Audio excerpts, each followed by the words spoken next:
After a month using this iPad Air, I've come to realize why people love it. I've been in the Apple ecosystem for about a few years. I use their products like the Apple Watch, the iPhone, the MacBook, the AirPods. I actually got the Apple Watch on me right now, but this is my first time actually owning an iPad, and I have to say I don't regret it at all. In this video, I'm going to give you 3 things I love about it, 1 thing I dislike, who I think this iPad is for, and if you should buy it. To start, the 11-inch iPad starts at $749 and the 13-inch at $949. Both iPads come in 4 colors. You have a space gray, blue, purple, and starlight. I purchased the 11-inch in starlight along with the Magic Keyboard and Apple Pencil. So the first reason I love using this iPad Air is because of the portability and the lightweight design. First thing you'll notice if you're new to using the iPad Air is how light it feels. 11-inch has a max weight of 1.03 pounds and the 13-inch has a max weight of 1.36 pounds. Both models are 6.1 millimeters thin, and for reference, that's about the same size as an iPhone. It's light enough to hold for extended periods of time, you know, while you're reading or streaming movies or drawing or even taking notes without your arms getting tired. It's also easy to carry around. Before I bought it, I used to carry around the M1 MacBook Air. And even though the MacBook Air is easy to carry around compared to other laptops, over time I did get tired of taking it in and out of my backpack. It became cumbersome. Kind of felt like I was pulling out a whole nother book. However, when I first put my iPad into my backpack, I kind of forgot I even put it in there. Even with the Magic Keyboard and Apple Pencil attached, it's still easy to carry everywhere. And it's more convenient than a laptop, so whether you're using it for school or work or just laying on the couch, the lightweight design makes it easy to take places where a laptop may feel cumbersome. So the second reason I like using the iPad Air is because of its performance.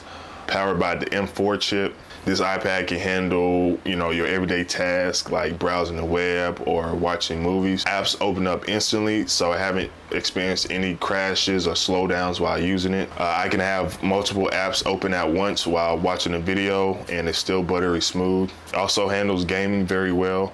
I'm currently playing Control on it, and at medium settings, it plays very good. With occasional drop frames here and there whenever combat gets like intense, but other than that, it recovers fast and I have no problems gaming on it. I haven't had it get hot on me, but that's probably because I keep my iPad plugged in while playing and I use a wire controller. But either way, I was very surprised at how good it plays games and handles games. It's also great for creators. For your average creator, it has more than enough power to edit photos or videos without like feeling slow.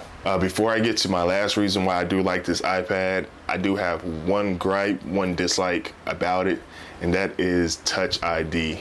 Touch ID, I personally like Face ID more than Touch ID because it's faster and doesn't require you to like scan your finger every time you want to like make a purchase or sign in. I don't know, I just think it's a step backwards. You know, after using Face ID for years on the iPhone, I don't understand why they don't have it on the Air. I know they do have it on the iPad Pro. I don't think it's worth paying an extra $450 to like $550 for that feature. Not saying Touch ID is slow or anything, but I would just like to have it, would have liked to have it on the iPad Air.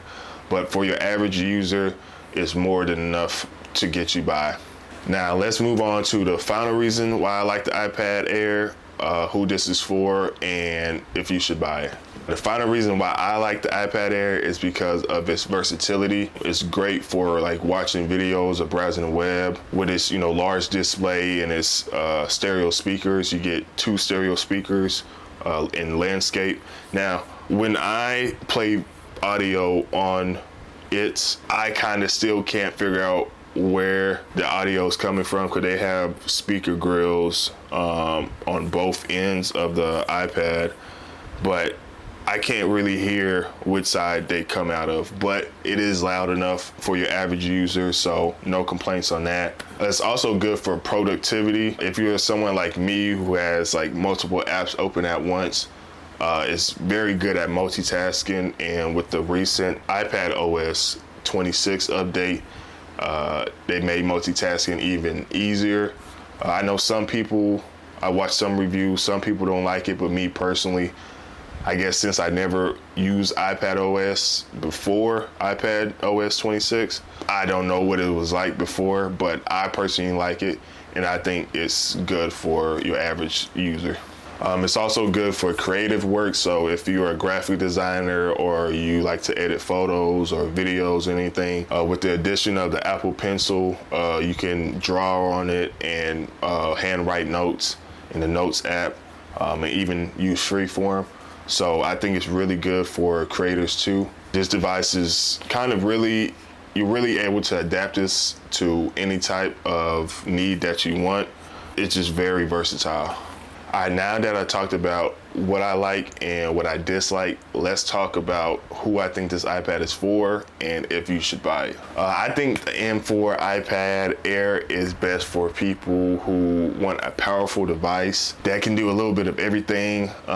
Like I said before, it's great for content creators, students, creative individuals, just really anyone who wants something portable but has the power of a laptop. Now, if you should buy it. For a first-time buyer like me, I think this would be a good addition to the Apple ecosystem. If you're in it, it's versatile, it's fast, it has things like Sidecar, and it just adds more functionality to your ecosystem. It's just, like I said, a good all-around device, so I don't think you would regret it at all. But please make sure to leave a like and subscribe, and thank you for watching.